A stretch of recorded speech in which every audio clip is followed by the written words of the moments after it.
What up, world? Your boy Chuck with Ill, aka Challz Brown, back again with another Talking Facts. But first, are you good? Good.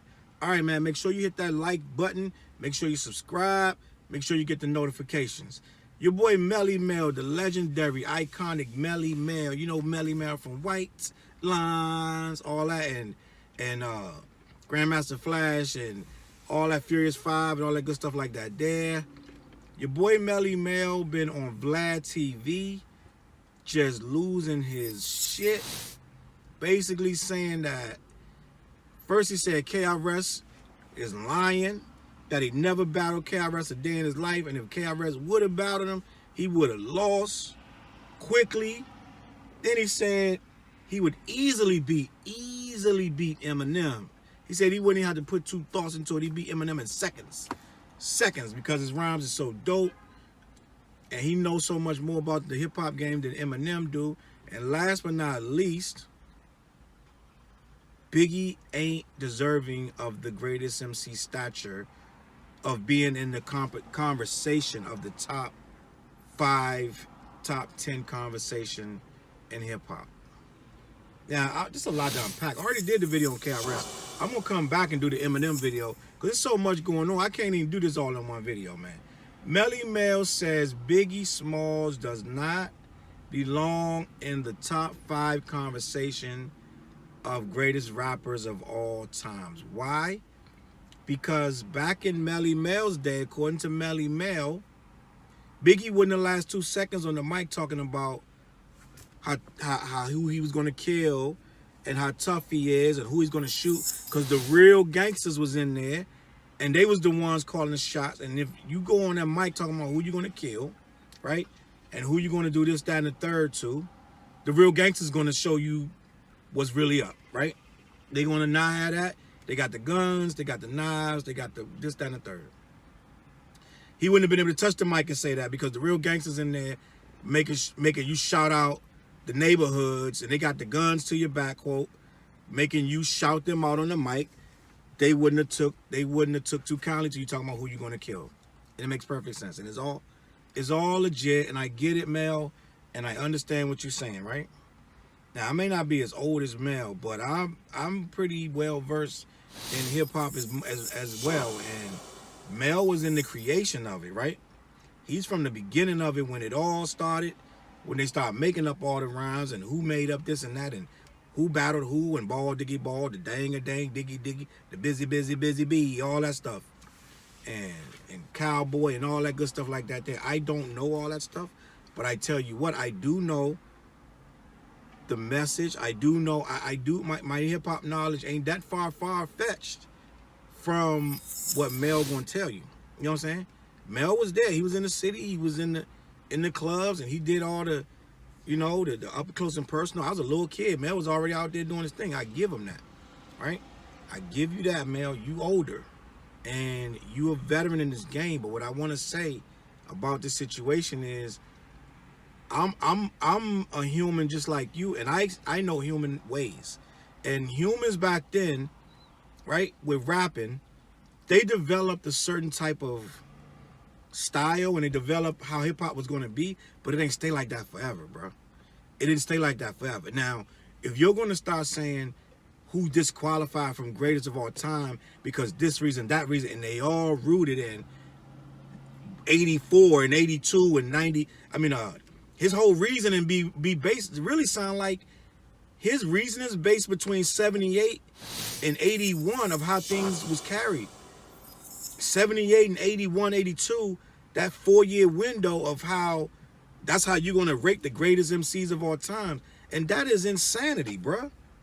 Right? And I hear you saying that, okay, I'm going to say, if you got on the mic talking tough, dude, people got on the mic talking tough. Right? He says only Rakim would have been able. Rakim came out in like 1986. Do you know what was already out by the time Rakim came out? First of all, Schoolie D had already came out. He was already talking gangster rhymes, right? I think Ice-T might have had already been out, and I think NWA in a different form had already came out, and I think even the Ghetto Boys was already out.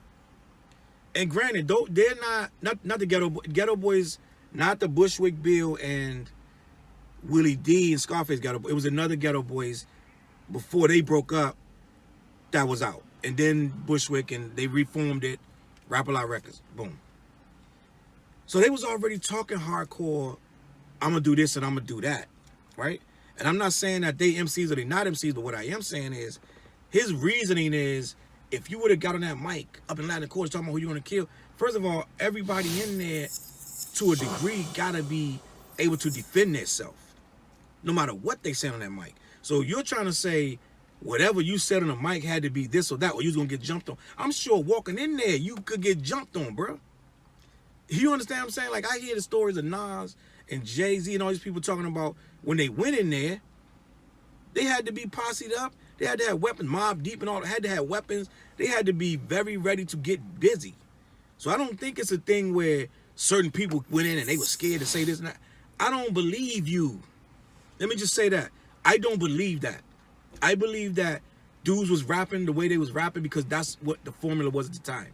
And I believe Biggie would have formulated his rhymes to fit into the structure of hip-hop as it was. By the time Biggie came out, hip-hop had already changed. It had already changed from what you were doing. I saw Grandmaster Flash and the Furious Five in my city in probably I'm going to go on a limb and say it was like 86, 87. Whatever year they had did that song, Check the Clock, like something about time is ticking, or the clock on the wall, something. They had one really big hit record before they really, really fell off. Because they had already fell, but then they came back with one record, something about, I cannot remember the song, but they had a big song because the Go-Go Band started playing it. And it was something about the time, the clock or something, right? I saw Grandmaster Flash and them at this club. And I'm just going to be blunt. These dudes was a joke. Like, these dudes had on leather with the cowboy ruffles on, and their hair was permed back, and they had like motorcycle gang gloves on. And it ain't just about that. It's about the stuff, the music they's trying to do. It was the packed house because of that one song. But when they saw them doing the other music and they saw they look, people started laughing, right? They started laughing. And one of the dudes from that group got mad. I remember which one it was. He's like, y'all don't know nothing about hip-hop. Y'all don't know what hip-hop is. Da, da, da. He started getting mad. They tried to do another song. People started laughing and clowning him even more when he said that they didn't know nothing about hip-hop. They tried to do more music and got laughed at even more, and then they got off the stage. Because at that point, the crowd started to get like, yo, we about to bust these dudes up. You know what I'm saying? So I remember when they was still trying to do the hip-hop that he's telling you Biggie wouldn't have lasted 2 seconds in, right? And they apparently wasn't lasting 2 seconds in the hip-hop no more, because they literally, without the song, they're not even in the video. Go back and Google that song. If I'm lying, I'm flying. If I'm wrong, they in the video for like a short second, and what they got on look crazy, right? So what I'm saying is,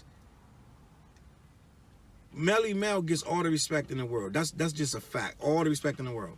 But you're going to try to say Biggie don't deserve to be in nobody's top 5, top 10 as the best rappers of all time. He doesn't belong there, right? Because he wouldn't have made it in your era. Well, I was in that era. I was in that era when y'all started to get washed completely up, when Run DMC changed the format of the clothes and the look. And I heard Mel say that was the worst thing that happened to hip-hop. That was the best thing that happened to hip-hop, because Mel said it himself. They was trying to look like R&B stars and rock stars. We from the hood. We don't look like that. Nobody wears that. Nobody dresses like that. So for him to say the worst thing that happened to hip-hop was when Run DMC started dressing like the D-Boys, where everybody was dressing like the D-Boys but these guys. You was the only people doing that stuff with the leather jackets and the jerry curls and all that. We wasn't doing that. Not the hood. I know that the older cats was doing that. The younger cats wasn't rocking that. We wasn't jacking that. That's why it was played out.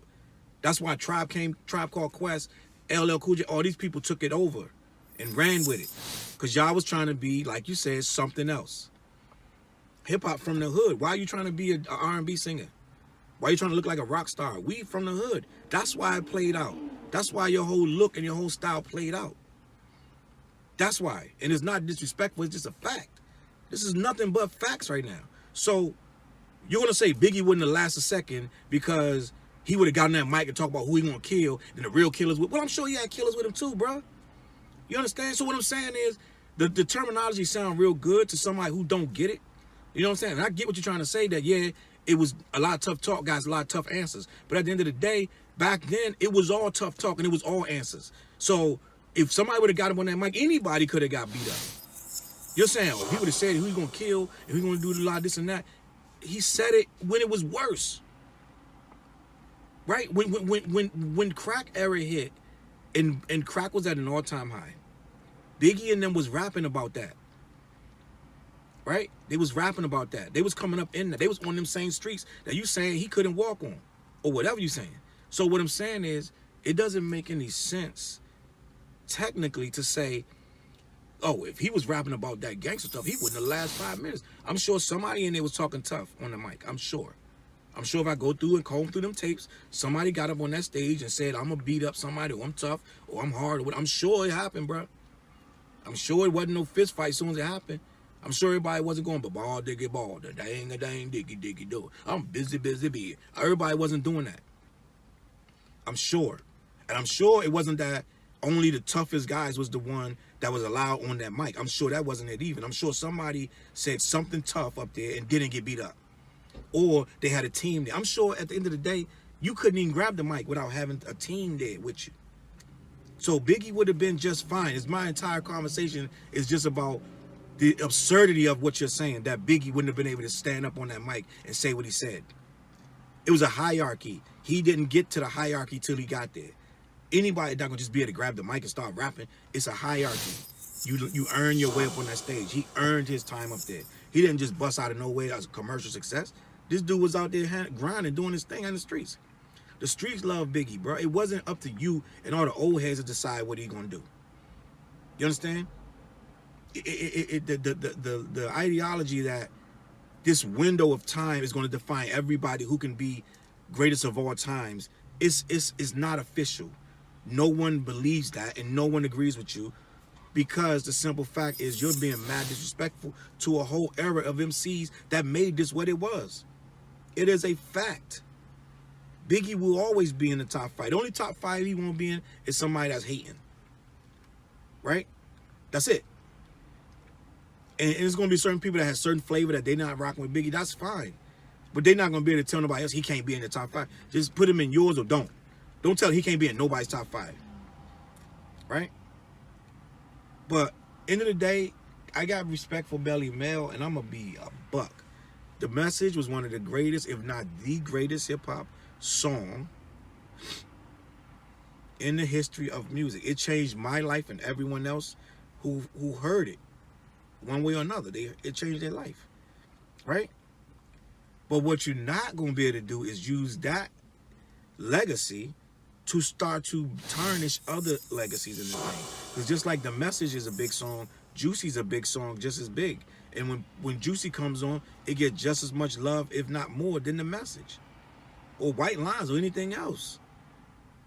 And I get it that you hold this in a high regard, and people like you and KRS and a couple other people have this backpack mentality that it has to stay as pure as it was. It was never pure. It was always, you said it yourself, it was taken from a bunch of different genres and it was created to what it is. And now you put it out to the world, anybody can do it. They're doing it in Iceland. They're doing it in Japan. They're doing it in Brazil. And ain't nothing you can do to say who real and who ain't. All right? That's all I want to say about that. Shout out to Melle Mel, though. Shout out to Vlad TV. And shout out to y'all for watching, man. I'm gonna be right back with another one, man. I'm gonna catch y'all on the flip. Peace.